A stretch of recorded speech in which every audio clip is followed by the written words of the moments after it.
Twongeye kubashimira kandi tunabasuhuza abakunzi b'ikiganiro amateka y'u Rwanda yazimiye. Mwari muri aho, turabakunda kandi tunabifuriza ibyiza. Bityo rero mwe mujye mutwifuriza ibyiza kuko nibyo twahawe. Rero ab'ijuru bakomeje kubasesengurira uyu mugabo witwaje ibyo atumva neza agatangira kumvisha ingamba zo kuzirwanya. Ntabwo leta yari iriho, ntabwo twigeze tubona Perezida Habyarimana ajya mu ruhame asa n'uvuga yuko adakwiye kuba yabana n'umututsi, ariko byavugwaga n'abo yari ayoboye n'abo yari akuriye, kandi icyo gihe yari perezida ahari. wabyumvise? Uyu wamwumvise ari mu gihugu ngo ntabwo bigeze bumva Perezida Habyarimana avuga yuko yanze umututsi. None se aho yabwiraga ati namaze gutoza interahamwe, ati kandi nizo ngabo nemera, yarabyivugiye. Ubwo byashakaga gusobanura iki? Kandi ko arizo zanakoze n'ako kazi yazitoje.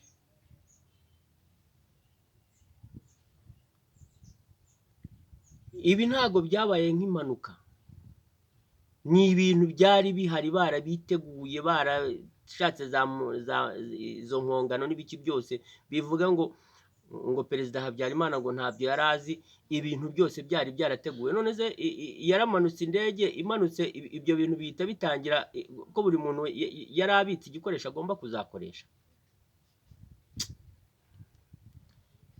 Umuntu akavuga ibintu nk'ibi ngibi muri cya cyumweru cya mbere cyo kwibuka.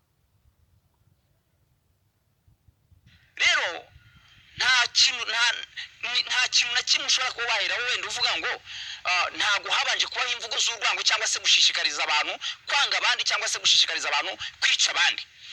Niyo mpamvu muri iki gihe cy'igihumbi kimwe magana cyenda mirongo icyenda na kane mu kwezi kwa kane, ubwo indege ya Habyarimana yamaraga guhanurwa, hagahita habaho gutangira kwica abatutsi no kubatwikira amazu ndetse no kubategera mu mihanda, ndetse ari nabwo hishwe wari minisitiri w'intebe Uwiringiyimana Agatha wabarizwaga mu ishyaka rya MDR, ariko utaravugaga rumwe n'ubutegetsi bwa Habyarimana, cyangwa se wenda mvuge ngo utari uri mu ishyaka rimwe n'irya Habyarimana, utari uri muri MRND.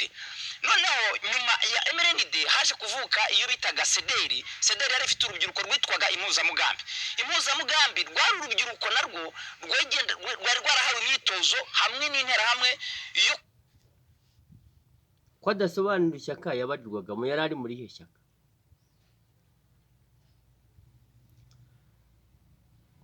Waba mu ishyaka ritandukanye n'irya perezida ukaba minisitiri w'intebe,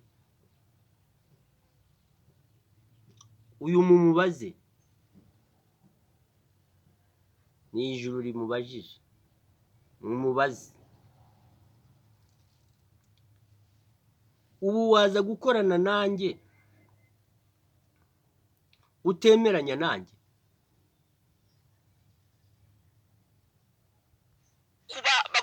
bagomba kwiga ukuntu bagomba kuba bakwica umwanzi wabo, ari we umwanzi wabo bavugaga ko ari umututsi, atagomba kuba yaturana nabo cyangwa se yabana nabo, cyangwa se atagomba kuba yayobora. Bivuga ngo hariho inyenzi zari ziri mu gihugu cya Uganda, noneho baravuga ngo ntabwo byumvikana ukuntu inyenzi zishobora kuzaza kuyobora igihugu. Hariho inyenzi zari ziri mu gihugu cya Uganda.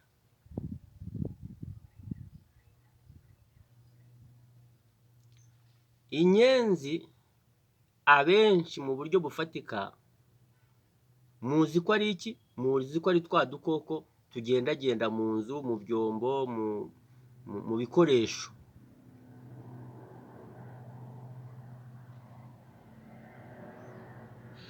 bashyiramo imbaraga zose zishoboka ariko kandi wibuka ko inyenzi zari ziri mu buhungiro, ntabwo zari ziri hagati mu gihugu.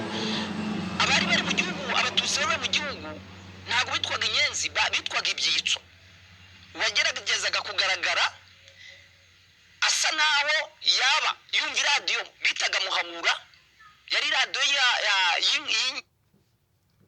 abari mu gihugu bitwaga ibyitso, abari bari inyuma bitwa inyenzi. Ibyitso rero ni ibyitsa, ni ibirisha, ni inka zirisha, ni ihene zirisha, ziza kugarura ibyo zariye, zirimo zigarura umwuka. Kugarura umwuka, inka zibyagiye babyita kwitsa. Ni ibyitso, ni ibyitsa. Igihe cyo kwica ba nyirazo zari zirimo zitemerwa, batemaga ba nyirazo nazo zirimo gutemwa. Mwahagaritse abatemaga, hasigara hatemwa abari izo bari batunze. Ubu mukikijwe n'amabagiro.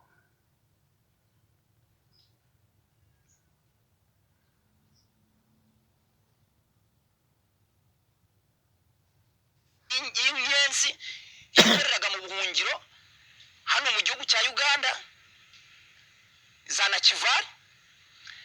Icyo gihe yahitaga afatwa, cyangwa se wenda bakabona akunda kugurisha inka, icyo gihe yahitaga afatwa nk'umuntu urimo gutera inkunga inyenzi kugira ngo zibe zaza kuba zafata igihugu. Noneho urubyiruko rurigishwa, bajyaga babigenda bihambire ku mabisi nyine nk'abantu b'abaparakomando cyangwa b'abakomando, ku buryo bonaga ko abantu bafashe imyitozo ihagije, kandi bahabwaga imyitozo n'abasirikare b'Abafaransa. Nibo babigishaga, ntabwo bigishijwe n'abasirikare ba Habyarimana, bigishijwe n'abasirikare b'Abafaransa. Ari nabo bigishaga ingabo za Habyarimana, bagenda cyangwa se Abafaransa cyangwa se Abazungu. Ubundi ikintu abantu batazi, ikintu cyitwa umuzungu. Umuzungu ni undi muntu wundi. Cyambere umuzungu ntaza kwereka ubwoko, ntiwamenya ubwoko bw'umuzungu. Abazungu nibo bagira Abatutsi n'Abahutu, nta n'ibyo tuzi, urumva. Ariko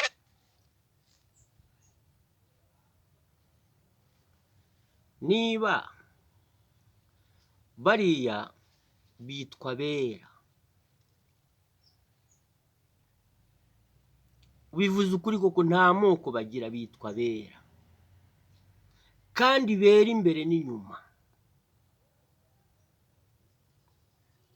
Natwe twari abirabura, bagombaga kwirabura inyuma bakirabura n'imbere.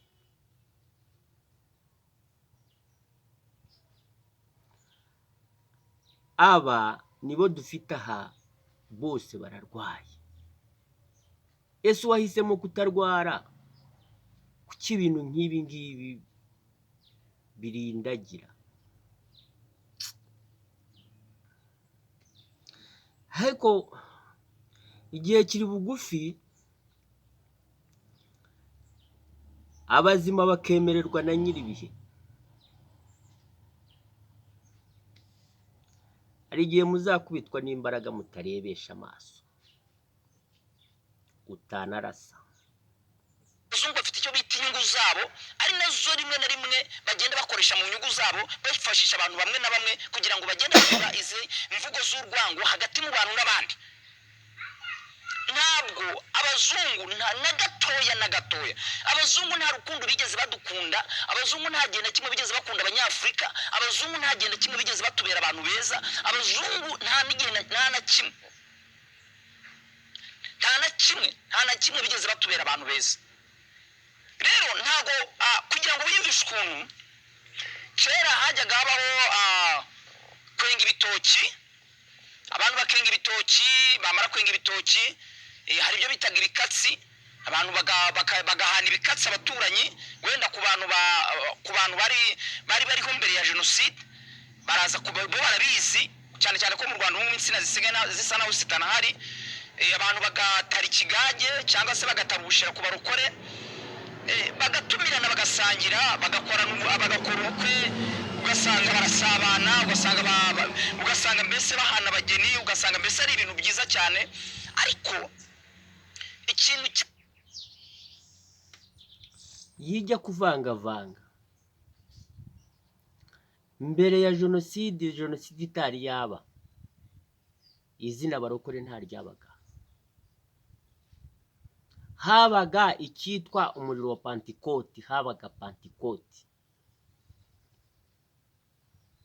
Izina abarokore ritangiye kugaragara intambara irangiye. Twagize abarokotse bari bakuriwe n'uyu mugabo uyu twaje gutakaza witwaga Inzahare. Niho haturuka abarokore.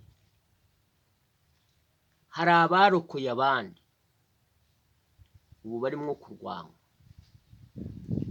Noneho hari n'abarokore n'abarokotse bakubwira, bagukangurira ngo niba wararokotse omatana n'umurokore. Bije ejo bundi. Uwo muriro wa Pantikoti rero uracyabirukamo.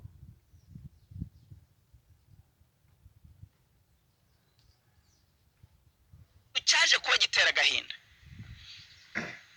no kugira ngo umuntu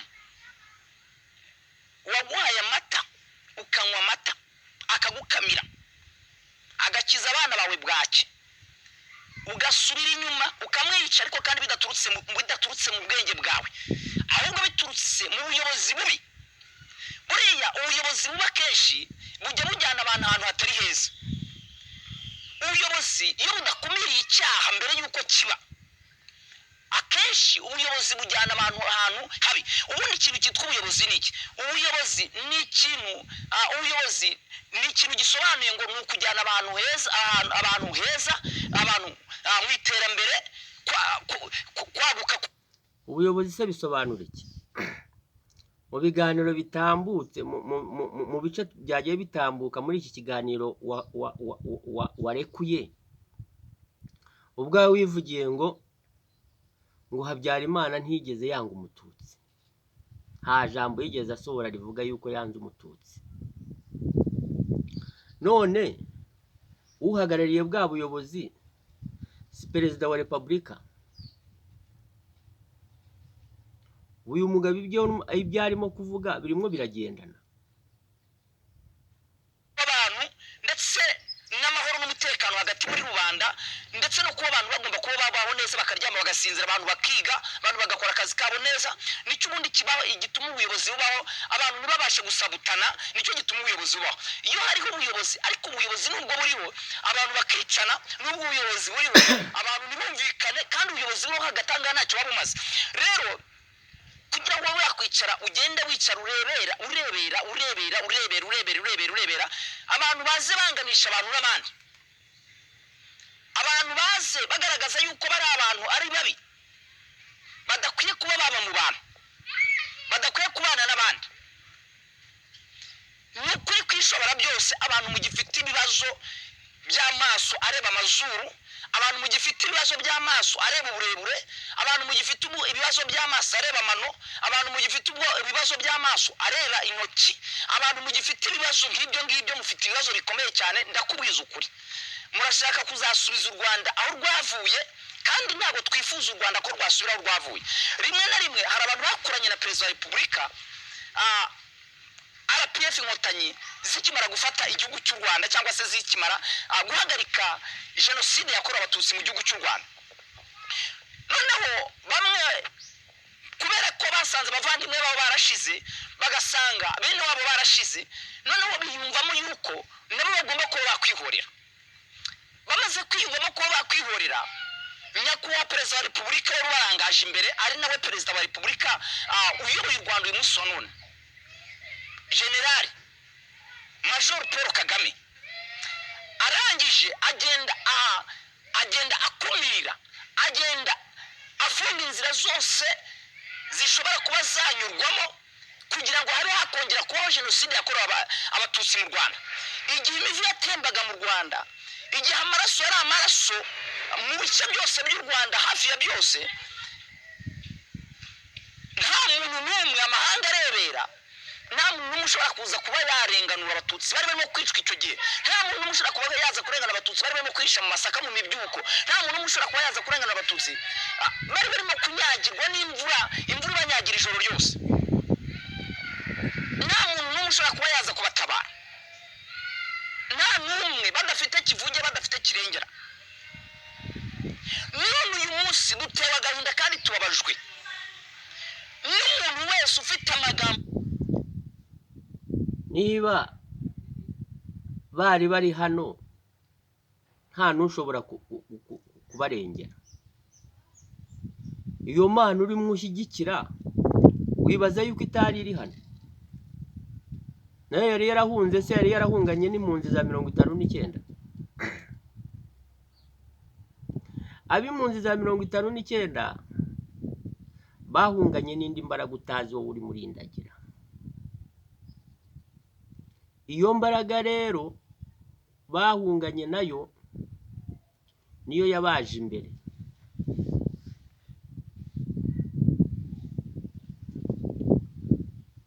basize u Rwanda bagendagaho nk'ubutaka, bajyana u Rwanda rubagendamo, bajyana n'u Rwanda bagendana, bazigisha abo babyaye kugira ngo u Rwanda rubagendamo ruzakomezanye nabo nubwo bataye u Rwanda bagendagaho ubutaka.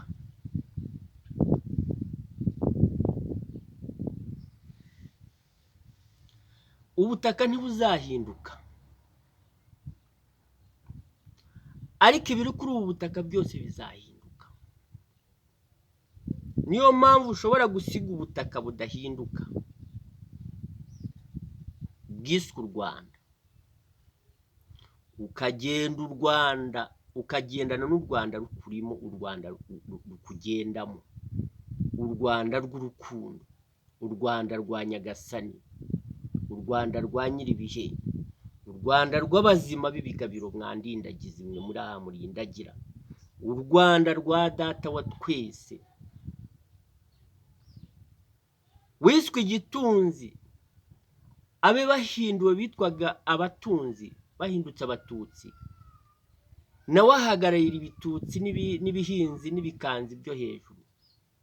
umukuru w'ibitunzi ahinduka umukuru, bahindukana b'ibitutsi mubizi nk'ibitutsi, umukuru wabyo yitwa igitutsi, umukizi nk'igitutsi. none ngo muramuvuga mu kanwa, yarabahaze mwamwangiye abana. gambo n'imvugo zihembera urwango hagati mu banyarwanda. ntabwo u Rwanda rwifuza gusubira aho rwahoze. hari abantu babaho bakaba bari abantu mu buzima bwabo, ndetse rimwe na rimwe wanaganira n'umuntu ukumva ari umuntu wifuza intambara.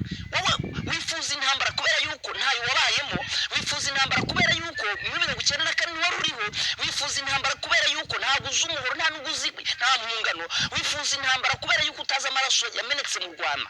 niyo mpamvu wifuza intambara. ntabwo wigeze urara mu mubyuko, ntabwo wigeze gushaka indake yo kwicukuramo ukihambura ubuzima, ntabwo wigeze ubona abantu bafata umuntu bakamubwira ngo yicukure, barangiza bakamuhamba ari muzima, bakamuhagarikamo bakamuhamba ari muzima. ntabwo wigeze ubona aho abantu bafata inda y'umubyeyi bakayikata ngo baramukure umwana mutucu kwasa. ibyo ngibyo ntabyo wigeze. niyo mpamvu wifuza intambara, niyo mpamvu unezezwa nuko hakongera kuba intambara.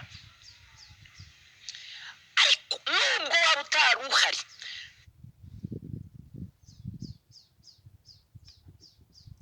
imbaraga z'imyuka zirakomeye.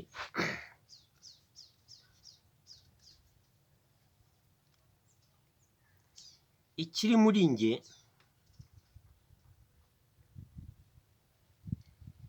kizwi n'Umuremyi gusa.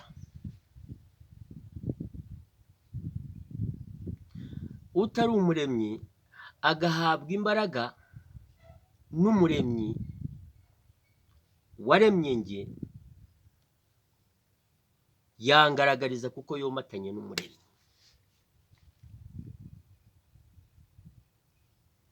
ariko wowe utomatanye n'umuremyi ntushobora kumenya ikindimo.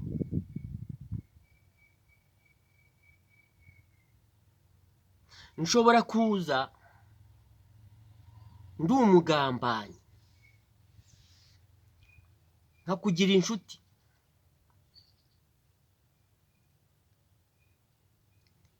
ikiri muri wowe kuko kidafitanye isano n'ikiri muri njye, kandi ikiri muri njye kikaba cyomatanye n'ijuru. Nkakubwira nivayo nkakujyana. Niba hari abendaga kukwica ukaba urakize, noneho ikiri muri njye niba cyaratandukanye n'ijuru, noneho n'ikiri muri wowe kikagomba kuba nacyo cyaratandukanye n'ijuru, ubwo ibi turimo byose byatandukanye n'ijuru. None niba byaratandukanye n'ijuru, iyo untanze wangambanira, ubwo nunjyana tukagera hariya ungeza mu bicanyi bawe, ugahita uvuga uti icyo nagushakiraga byari ukugira ngo nkwice, ukaba urandangije nyine.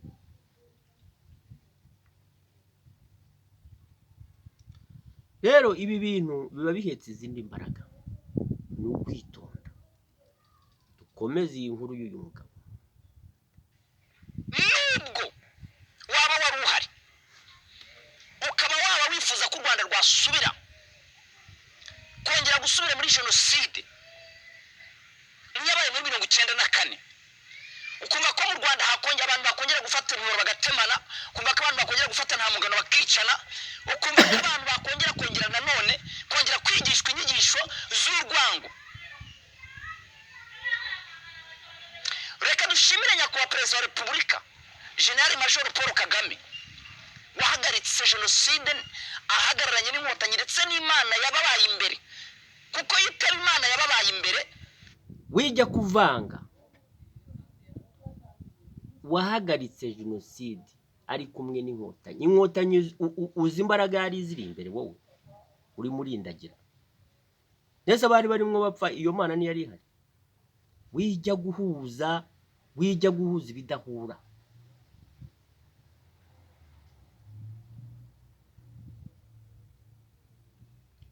Iyo bakubwira Imana ni umwuka ntibayikugaragariza, iyo bakubwira Yesu ntibamukugaragariza, niyo bakubwiye Satani ntibamukugaragariza, niyo bakubwiye abazimu ntibabakugaragariza. Ntabwo byari gukunda. Inkotanyi nta mbaraga zari zifite, inkotanyi nta ntwaro zari zifite. Uyu muntu afite ikibazo. Inkotanyi nta mbaraga zari zifite. Ese niba nta mbaraga zari zifite, fari ingabo za Habyarimana ko ari zuvuga ngo nizo zari zifite imbaraga, inkotanyi nta mbaraga zari zifite. Niba nta mbaraga zari zifite, zatsinze gute? Ntabwo bari benshi. Ingabo za Habyarimana zari ingabo ziri strong, ingabo za Habyarimana zaryaga neza, ingabo za Habyarimana zari zifite ibigo z'abagabo, ingabo za Habyarimana zari zifite imyitozo. Kuba inkotanyi zari zirangajwe imbere na nyakubahwa Perezida wa Repubulika Paul Kagame, ntabwo ari imbaraga zari zifite kugira ngo zifate igihugu. Gufata igihugu ni Imana yagiye imbere y'inkotanyi kugira ngo zibashe guhagarika jenoside yakorerwaga Abatutsi. Ntabwo inkotanyi zari zifite imbaraga zo guhagarika jenoside zonyine. Never. Rimwe na rimwe n'abayobozi bajya bavuga amagambo babanze kumenya amagambo bagiye kuvuga yariyo. Cyane wenda birashoboka yuko babivuga kuko babivuga bamwe bari barimo kwiga mu mahanga, bamwe ntibabirebaga, bamwe wenda batekereza yuko hari ukuntu inkotanyi zifite imbaraga nyinshi cyane cyangwa zifite intwaro nyinshi cyane. Cyambere inkotanyi ntizagiraga imyenda yo kwambara, icyo bita forma sinonda cyangwa se wenda icyitwa full combat. Babaga biyambariye ibintu byitwa mucanganyiko, umwe yambaye igipira cya gisivili, undi yambaye igipantaro cya mukotanyi, undi yambaye ibintu by'ibikweto bya suppresse. Urumva, batanu bafite imbunda, abandi 10 nta mbunda bafite. Urabyumva? Ntabwo inkotanyi ubwazo zitari kumwe n'Imana zagombaga kuba zafata igihugu ngo bishoboke.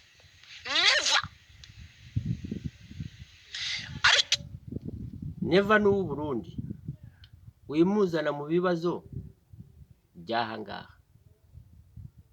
Imana yo mu ijuru yamanutse ku bayobozi bandi bamwe bavuga ngo iyicwa ry'abatutsi muri 1994 bakavuga ngo Imana ntabwo yari ihari, ariko ndagira ngo nkwibutse yuko no kugira ngo iyi jenoside ihagarare n'ubundi iyo itaba Imana yahagaritse jenoside n'ubundi ntabwo jenoside yari guhagarara. Wirenga ngo Imana ntabwo yari ihari. Ese koko yari ihari? Yari ihari, ni nayo yabikoraga, ahubwo hari indi mbaraga yaje imbere y'ingabo z'inkotanyi iratsindisha. Wowe ukomeza kurindagira ngo uvuge ngo ibi ngibi, kuko abakwandikiye Bibiliya ntabwo bakubwira imbaraga imwe gusa, barakubwira ngo ahatari Imana haba hari Satani.